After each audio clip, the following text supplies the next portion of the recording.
Pessoal, seguir a dieta cetogênica como estilo de vida para a vida toda, para todo mundo? Não. Não concordo. Para quem que a dieta cetogênica é interessante? Por que fazer uma dieta restritiva nesse nível? Para mim, por exemplo, eu tinha enxaqueca grave, asma, tinha dermatite de contato, tinha umas lesões que pareciam psoríase, uma fadiga crônica danada, uma disbiose, descobri uma intolerância não celíaca ao glúten. Então, para mim é interessante, certo? Eu curei minha enxaqueca assim. Para quem tem doenças neurológicas, é muito interessante. A gente tem várias publicações sobre a dieta cetogênica, o papel dela nas doenças neurodegenerativas, não só no Alzheimer. Na esclerose lateral amiotrófica, na esclerose múltipla, no Alzheimer, no Parkinson. Embora a dieta cetogênica não reverta os sintomas motores do Parkinson, ela melhora muito os não motores. Então, e que é onde a levodopa não atua tanto. Então, nós temos várias condições, doenças autoimunes, psoríase, nossa, tem tanta coisa. Diabéticos não precisariam fazer uma cetogênica, poderiam fazer uma low carb, né? O diabético tipo 1, que tiver um controle muito difícil, que a contagem de carboidrato não funcione, poderia sim ter uma dieta de mais baixo carboidrato mesmo, mais cetogênica. Mas não uma dieta cetogênica terapêutica. Uma dieta cetogênica terapêutica é uma dieta na qual nós queremos níveis de cetose elevados, e a gente usa até um índice para medir isso, chama GKI, Glucose Ketone Index. Ele mostra para nós a relação da glicose com os corpos cetônicos do sangue. Furando o dedinho com o aparelhinho, tá? Não é qualquer aparelho que faz isso, de glicemia. A gente fura com a fitinha de glicose, média glicose, com a fitinha de cetona, média cetona, depois a gente faz a relação e calcula. Então a gente quer níveis de cetose terapêuticos. Para quem quer emagrecer, para paciente com ovário policístico e infertilidade, a dieta cetogênica ajuda muito. O que tem que ser feito? Simplesmente reduzir o carboidrato, não tem que ficar medindo. É qualitativo. Você pode estar dentro e fora da cetose. Para emagrecer, não precisa fazer dieta cetogênica. Não é necessário fazer uma dieta cetogênica para emagrecer. Aí a gente consegue individualizar de várias formas, cada um de um jeito, dá para personalizar. Às vezes até um atleta consegue emagrecer comendo carboidrato. Vai depender muito do intestino da pessoa, se ela tem doença autoimune, se ela não tem, das preferências pessoais, das tolerâncias, ok? Então, nem sempre a pessoa tem que fazer dieta cetogênica. E nós não fomos assim, nós não evoluímos assim. Quando nós tínhamos acesso a frutas, nós comíamos. O que não tinha é essa zona, essa bagunça de comida processada, de ficar comendo macarrão instantâneo, macarrão, farinha, pão, doce, açúcar, bebendo refrigerante, suco de caixinha, proscrito pela Sociedade Brasileira de Pediatria há muito tempo. O Diretriz Alimentar Brasileira de 2014, se eu não me engano, 2014, elogiadíssima pelo mundo todo, bane comida processada. Vão pôr a mão na consciência, pessoal. Parece que a gente está aqui falando da dieta da moda, reinventando. A gente quer falar de comida de verdade. Se vocês querem mudar a vida de vocês, comecem comendo comida de verdade. Se você está obeso, se você tem resistência insulínica, não foi a comida de verdade que te adoeceu. E talvez sim você tenha que restringir alguns alimentos para conseguir recuperar a sua saúde. E talvez voltar a comer de uma forma equilibrada depois, por que não? Às vezes não. Né? Um diabético que já perdeu aí o pâncreas, né? Que já tem uma reserva pancreática muito limitada, talvez tenha que fazer low carb para sempre. Um paciente com epilepsia refratária que conseguiu tirar 5 medicações e teve um bom controle, talvez se beneficie sim de fazer dieta cetogênica para sempre. Ah, mas a dieta cetogênica em crianças, doutora Janaína, vai causar osteoporose e fraturas. Existe sim um medo sobre isso, existem alguns artigos publicados em crianças com epilepsia que fizeram dieta cetogênica e tiveram mais fraturas. É importante lembrar as pessoas que a maioria dessas crianças estavam em uso de anticonvulsivantes, que sozinhos já interferem no crescimento, a própria doença interfere no crescimento. Alguns anticonvulsivantes causam deficiências vitamínicas, como a deficiência de vitamina D. Muitos desses pacientes não foram suplementados adequadamente com cálcio e vitamina D. Então, sim, As crianças com epilepsia que fazem dieta cetogênica precisam de um acompanhamento, como todo mundo que faz uma dieta cetogênica terapêutica precisa de acompanhamento. É importante olhar os níveis de vitamina D, é importante adequar o cálcio na dieta dessas crianças, é importante a atividade física, que muitas vezes não é feita porque os pais têm medo da criança ter uma crise e se machucar. São muitos fatores de confusão. Quando nós fazemos dieta cetogênica em adultos, por exemplo, já foi testado em diabéticos, com densitometria óssea, não houve perda óssea, com 2 anos de seguimento. Mas é importante sim que a gente tenha essa consciência. Crianças estão em crescimento, crianças não devem fazer uma dieta cetogênica. Crianças diabéticas que estão fora de controle com a abordagem comum, talvez se beneficiem sim, porque é uma dieta que controla muito a glicemia e não há nada mais deletério para uma criança do que uma glicada elevada. Porque essa criança vai ter insuficiência renal, essa criança vai ter retinopatia diabética, vai ter neuropatia. Alguém lembra disso, gente? Uma criança com brittle diabetes? Quantas crianças eu peguei quando eu era preceptora de ambulatório de diabetes tipo 1 na faculdade? Quantas crianças faziam tudo o que a gente mandava direitinho, com orientação nutricional, e não tinham um bom controle? Adolescentes que falavam, Janaína, mas eu como isso hoje, isso amanhã, e dá diferença. E vai dar mesmo, que os rótulos estão errados. A Anvisa permite uma variação de 20% para mais ou para menos da quantidade de carboidrato. 20% é muita coisa quando a gente vai contar carboidrato e aplicar insulina, para mais ou para menos, principalmente em crianças. Então, às vezes, vale sim a pena fazer uma dieta restritiva numa criança que não está tendo um bom controle. Porque eu sei o que é ver uma pessoa com 18 anos amputar um pé por um diabetes mal controlado. Eu vi isso com meus próprios olhos. Eu vi adolescentes de 16 anos cegos por retinopatia diabética. Será que se a gente tivesse oferecido uma dieta low carb para essas pessoas, para essas crianças, para esses pais, em vista da piora progressiva das lesões de órgão-alvo, visão, rim, nervos, gastroparesia, quem é diabético tipo 1 sabe do que eu estou falando aqui. Será que se a gente tivesse oferecido uma dieta low carb cetogênica, isso tivesse sido testado, tivesse tido um bom resultado? Se esses pais soubessem, será que realmente eles teriam optado por não fazer? O que eu acho que a gente tem que ter o direito de escolha. E não para todo mundo. Para todo mundo o que é importante? Para os nossos filhos, comida de verdade. Para aqueles que têm uma resistência insulínica, low carb. E para aqueles nos quais o beta-hidroxiglutirato, acetona, é importante, terapeuticamente, uma dieta cetogênica com uma equipe especializada, multidisciplinar, um acompanhamento, motivação, orientação, ensino, quebrar tabu, quebrar má ciência, pseudociência, porque isso sim que é pseudociência. É o terrorismo nutricional de quem nega a oportunidade para essas pessoas de terem uma ferramenta a mais. Pensem nisso. Published 1992. Johns Hopkins, they took 58 of the sickest kids, put them on the ketogenic diet, and almost a third of them had their seizures go away. The 1920s? How many kids like Bobby have there been since then? I mean, how many children have been given drugs and operated on, and not one of them was told of this diet? Something doesn't make sense. Ao longo do tempo, nós trocamos alimentação orgânica, de alimentos de verdade, por alimentos embalados, empacotados, engarrafados, ou seja, a gente deixou de consumir aquilo que a mãe natureza produzia e começou a consumir mais daquilo que vem da indústria, daquilo que vem do pacote, daquilo que vem da garrafa.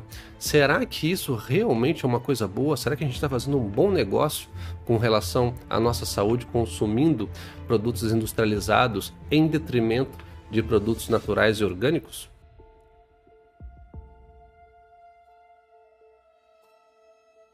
E muito pouco se fala na qualidade nutricional quando se trata de saúde. Muito se fala de remédios, medicamentos, cirurgias, tratamentos, né, suplementos revolucionários, químicos, né, que vão salvar a vida das pessoas e tudo mais. Mas ainda muito pouco se fala e se relaciona alimentação com saúde. Eu gosto muito da abordagem cetogênica paleolítica. Eu costumo sempre dizer que a dieta paleolítica de verdade, ela é cetogênica. Porque, veja, os grãos, eles surgiram na vida humana há cerca de 8 mil anos atrás. Então, eles são recentes, né? Na nossa, vamos dizer, nosso histórico alimentar.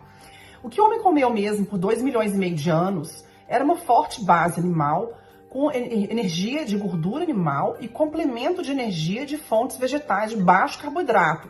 Por que de baixo carboidrato? Porque não tinha os carboidratos como a gente tem hoje na Terra. Nós somos herdeiros de características acumuladas geneticamente há milhões de anos. Nossa fisiologia, a bioquímica, está ligada no que nós vivenciamos antes do período da agricultura, da criação da agricultura, que veio só há 10 mil anos atrás. Então a era paleolítica não tinha essa abundância de carboidrato e a base forte era de produtos animais. Então, essa adequação biológica, isso não é uma informação apenas histórica, isso a comida é informação para o nosso corpo.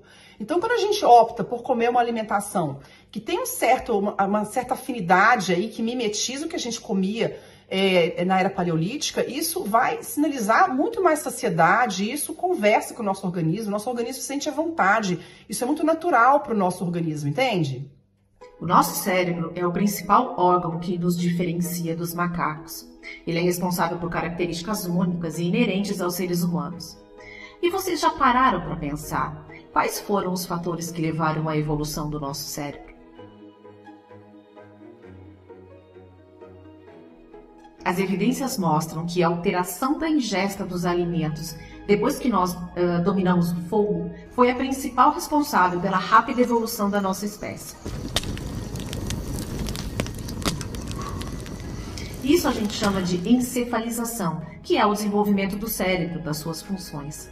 Mas não há dúvida de que para a nossa espécie ter evoluído foi preciso ter encontrado ali uma estratégia alimentar para consumir alimentos de alta densidade nutricional, calórica, energética. E esse alimento era a carne e a gordura. Então a gente pode dizer que a carne nos tornou humanos.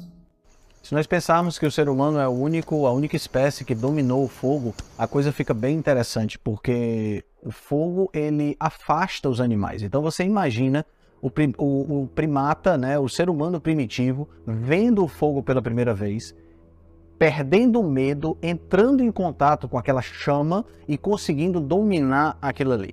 É bem provável que o primeiro fogo ele tenha sido cultivado, porque até o ser humano aprender a fazer fogo deve ter levado um bom tempo. O fogo ele teve um impacto muito importante na nossa alimentação, porque a partir do momento que nós aprendemos, que nós domesticamos o fogo e aprendemos que podíamos colocar alimentos no fogo e a partir daí a gente podia obter alimentos mais moles, que eram mais palatáveis, mais fáceis de mastigar e também mais nutritivos, isso foi um grande boom na nossa alimentação. Então, o advento do fogo, o uso do fogo para cozinhar e para assar os alimentos, proporcionou alimentos com maior teor nutricional, proporcionou alimentos mais palatáveis e, consequentemente, um acesso a uma quantidade calórica maior, incrementando a nossa sobrevivência e também a nossa reprodução. Alessandro Medeiros, atleta de endurance há quase 30 anos. Sou acompanhado pela nutricionista Letícia Moreira, pela médica Janina Cone e Luciana. E já estamos mais ou menos há 4 anos em cetose. Então, o que a gente quer mostrar não é que existe superioridade na dieta, que essa é a melhor para todos, né? Existe a individualidade e a gente está querendo entender, porque como um pioneiro, não, como que está sendo, né? Como é que o corpo ele reage? E com isso outras pessoas também estão, né, se desafiando, estão fazendo, né? Buscam ajuda profissional para poder entender e com melhoras em vários aspectos de saúde, de performance. Outra vantagem que eu vejo é que é uma dieta absurdamente barata, né? Essa questão das proteínas serem caras, mas é só você buscar formas de proteínas mais baratas, então você consegue comprar carnes mais baratas. Aqui, por exemplo, na Europa, carne de porco é mais barata. Aqui em Portugal, carne de porco é muito mais barato do que a carne de ruminante. Não precisa comprar uma carne tão nobre, pode ser uma carne mais simples. As próprias vísceras são extremamente baratas e tão nutritivas. Os ovos também são baratos, né? Os vegetais você vai comprar pouco para não desperdiçar e vai comprando aos poucos, porque vegetal aqui na Europa é caro, né? E a gente vai comprando de pouquinho para não desperdiçar. Mas é uma dieta muito barata, por quê? Porque ela elimina os lanches. E as pessoas pagam um preço de alto valor agregado para um alimento de baixo valor nutritivo, que são os lanches. Né? Bolinho, bolachinha, barrinha. Então, quando você tira a necessidade de lanchar e você se concentra apenas nas refeições principais, você vai destinar o seu dinheiro, os seus recursos para os alimentos que têm mais densidade nutricional, você escolhe opções baratas, mas nutritivas, e você para de comprar um monte de coisa que você comprava antes no mercado, você para de entrar em alas inteiras do supermercado, né? Então, essa estratégia, ela é extremamente libertadora, ela tira a gente das garras da indústria, ela faz com que a gente pare de comprar um monte de coisa que a gente comprava antes, simplifica a nossa vida, não tem que ficar levando potinho de lanchinho pro trabalho, não tem que parar de trabalhar para ir lanchar porque tá com fome em plena 4 horas da tarde, que é uma hora que você tá no meio da produtividade ali, tem que parar para lanchar, porque você não sente fome, você conta aquela fominha do final da tarde, você espera um pouquinho e janta. Então é uma estratégia alimentar muito prática, que se adequa a essa vida corrida que a gente tem, que não tem tempo de preparar refeições complicadas, grandes receitas, ficar fazendo potinho aí de marmita de lanchinho pro dia inteiro no trabalho. Então, eu considero essa abordagem uma abordagem que tem alinhamento com o que a gente vive hoje, porque justamente a gente volta às nossas origens, a gente volta à forma como a gente nunca deveria ter parado de se alimentar, que é essa abordagem cetogênica paleolítica. Esse é o que eu bato muito até com meus pacientes. Comida de verdade, tem um espectro muito grande, variando em comida de verdade. Eu posso ser um vegano que como Coca-Cola e batata frita, que não é comida de verdade. Eu posso ser um carnívoro que come salsicha, presunto, que também não é comida de verdade. Então, dentro desse espectro de comida de verdade, eu posso variar à vontade. E é o que eu explico para o meu paciente mais humilde. Açougue e feira. Açougue e feira, você já está fazendo 90% pela sua saúde. Igual eu conversei com vocês, faça do alimento o seu remédio, para não precisar gastar com remédio na velhice. A gente fez um café da manhã com coração de frango, café, vai levar mais um pouquinho para a prova, que sobrou aqui do coração de frango. É só isso, aí agora, no meio da prova, vou me alimentar, eu me alimentei, carne, ovo e caldo de peixe. Ô Alessandro, qual foi a primeira prova que você fez nesse estado de cetose? Não foi prova, né? Quando eu iniciei na carnívora, eu fiz mundial. Não foram... não. Você fez estado de cetose. Em cetose. Não foram as meia maratonas? Não. Então, em cetose eu fui pro Mundial. Pro Mundial. Mundial de Havaí, onde... Foi a primeira. Onde, o que é o Ultraman? O Ultraman a gente percorre 10 km nadando, 421 de bicicleta e corre 84 para acabar a prova. Calma, vamos lá. Então, repete, qual é o primeiro 10 km nadando? O primeiro dia são 3 dias, 3 estágios, 3 dias. Primeiro dia a gente nada 10 e pedala 145. Quanto tempo leva para nadar 10? Cara, eu faço em torno de 3 horas e 11, mais ou menos, em média. Pra começar, 3 horinhas nadando no alto mar com onda. Alto mar, isso. E aí existe uma transição, é imediato, né? Você já sai direto pra bike. Saímos da água e vamos pra bike, né? Aí percorremos 145, isso é o primeiro dia. Que dá mais ou menos quanto tempo? Cara, pedalando. 9 horas. O total do dia fica em 9 horas. 9 horas. O que eu acompanhei, acho que fez quase 9 horas. Foi 8 horas. No Brasil, pela mudança de terreno, né? É diferente do Mundial de Ultraman, que é bem mais difícil. Que é praticamente, bem cara, você tá fazendo praticamente 3 Ironmans full. Seria próximo cada dia, né? Então você tá ficando 9 horas em altíssima performance. Dorme, descansa. E no dia descansa mais ou menos. A gente cai ali, né? Não dá para dormir direito, né? A gente fica muito empolgado, né?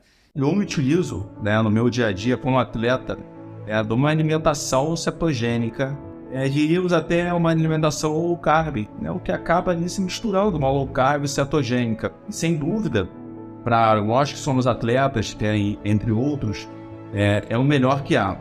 Por que eu digo isso? Primeiro eu digo isso como experiência, né? E de novo a ciência vem mostrando isso.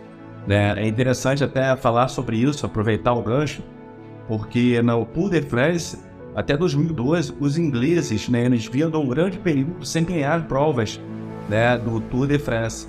E depois de uma série de pesquisas, estudos, testes nos ciclistas, né, eles vieram a conseguir obter pódios sucessivos depois de começar a implementar uma dieta cetogênica, se utilizando ainda, né, de ésteres de cetonas, né, que, vamos dizer, seria um plus do BHB, né, do plus do MCT, né, do triglicerídeo cadeia média, seria o último nível suplementos dentro de uma dieta cetogênica, o atleta sendo treinado dentro de uma alimentação cetogênica low carb, né? Isso é muito comum hoje, atletas de ponta, de endurance, se utilizar desse método de treinamento que a gente chama de train low compete high, que seria basicamente treinar, né, baixo em carboidrato, numa dieta cetogênica, uma dieta low carb, very low carb, e na véspera das provas você começar a subir, aumentar o nível de o consumo de carboidrato. Isso vem trazendo grandes resultados. E sem dúvida ali durante os treinos, durante as provas longas, então quando você consegue realmente criar essa flexibilidade metabólica, né, de utilizar oxicetona, utilizar a sua gordura como fonte energética em alguns momentos, né, você utilizar ali o carboidrato, o seu glicogênio, em momentos mais de explosão, né, um tiro, enfim, algo ali que você precisa de um combustível mais rápido, você vai conseguir fazer essa troca, né, por um carro flex. Minha vida inteira eu sempre lutei contra a balança. É a velha história que todo mundo conhece: engorda, emagrece. Meu filho mora no exterior, estava aqui na minha casa, eu moro no Brasil, e ele me apresentou a cetogênica. Começou a me falar dos benefícios, ele é um praticante da cetogênica. E eu comecei a pesquisar a respeito do assunto e descobri no Instagram a Fernanda da Cetogênica Portugal. E eu gostei e me identifiquei com essa estratégia alimentar. Antes, eu tinha uma fraqueza que era muito ruim, eu suava frio, dava tremedeira, e aí eu tinha que comer muito para eu melhorar. Hoje eu sou uma pessoa que eu como 3 refeições no dia e às vezes só 2, só o almoço e a tardinha no jantar. No início o grande desafio foi eu me adaptar a comer mais proteína, porque eu não comia proteína, comia muito pouco. Outras vantagens que eu vejo nessa abordagem é porque ela é muito fácil, ela é muito intuitiva, né? Então, essa questão de você não ter que ficar pesando, medindo os alimentos, fazendo tracking, porque a gente não fazia isso, né? Não existia aplicativos aí para você fazer rastreio de macronutrientes na era paleolítica, né? Por acaso. Então, é uma abordagem mais natural, mais livre, você entende a proporção conceitual dos alimentos, você vai seguir aquilo tem alta afinidade com a raça humana, né? A gente tem, claro, a individualidade, a gente vai ajustar alguma coisa, a gente vai identificar o que a gente vai aumentar. Eu estou muito magra, eu preciso aumentar a minha gordura, porque eu não posso mais emagrecer, por exemplo, né? Ou eu vou reduzir um pouquinho a gordura, porque eu preciso perder minha gordura corporal. Então você vai ajustando aí os alimentos de acordo com o seu instinto alimentar. E essa dieta natural, sem processados, né? Por isso que eu falo, gente, não adianta comer proteína de produtos processados, comer proteína pulverizada, do whey, né? A gente está falando de comida mesmo, de todos os tipos de produtos animais in natura. Essa alimentação vai fazer com que você religue o seu sistema de fome e saciedade, que ficou aí desacordado durante o tempo que você estava comendo comida processada.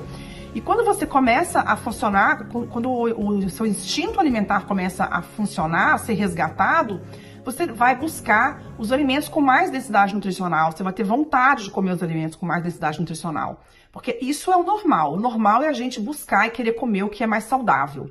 Isso, a gente perde essa habilidade, essa perda de habilidade de identificar esses alimentos é causada pela alimentação de processados. Essa questão do emagrecimento, ela é muito séria, ela é mais do que uma coisa rasa, sabe? Você para de comer, controla, você tem que ter moderação. Gente, isso não existe. É uma coisa mais profunda, é uma coisa que você tem que ver por outro ângulo. Esse negócio de mandar eu comer uma palminha da mão de carne, um pedaço. Isso para mim não funciona. Eu tenho que me sentir saciada e satisfeita. E é o que acontece hoje. Hoje eu me sinto satisfeita com as coisas que eu como. Então eu não tenho vontade de ficar o dia inteiro comendo para eu me sentir melhor. E uma coisa incrível, eu perdi muita medida. Eu sempre tive um quadril muito largo, hoje eu tenho um quadril super normal, eu perdi quase 10 centímetros. 3 meses de cetogênica, meu triglicerídeos, que era altíssimo, caiu para 89, era mais de 180 meu triglicerídeos. Meu colesterol, eu tirei a estatina, tirei o antidepressivo também, e fui tirando tudo e entrei de cara, com a cara e a coragem na cetogênica. Eu estou em remissão de diabetes. Minha diabetes agora, minha glicemia não sobe como subia depois da comida a 200, 300. Agora está no máximo 120 e estou com tudo mais controlado. O pânico, eu não tenho tantos ataques de pânico como eu tinha. A depressão foi embora. Eu não preciso mais de tablete para depressão, eu não preciso de mais nada. Meus músculos estão mais fortes, eu estou com menos dor na cervical, que eu tenho hérnia de hiato na cervical, tenho artrose, mas hoje em dia eu consigo viver muito melhor, sem estatina, sem dores, sem nada. Essa é a minha experiência. Então não é uma dieta, é um estilo de vida que eu adotei. E eu posso ir para hotéis, eu posso ir para qualquer lugar. Meu marido pode comer o doce que ele quiser perto de mim, porque isso não me enche os olhos. Eu conheci a dieta cetogênica em 2019, numa publicação da internet sobre o controle e a remissão das doenças metabólicas com a dieta cetogênica.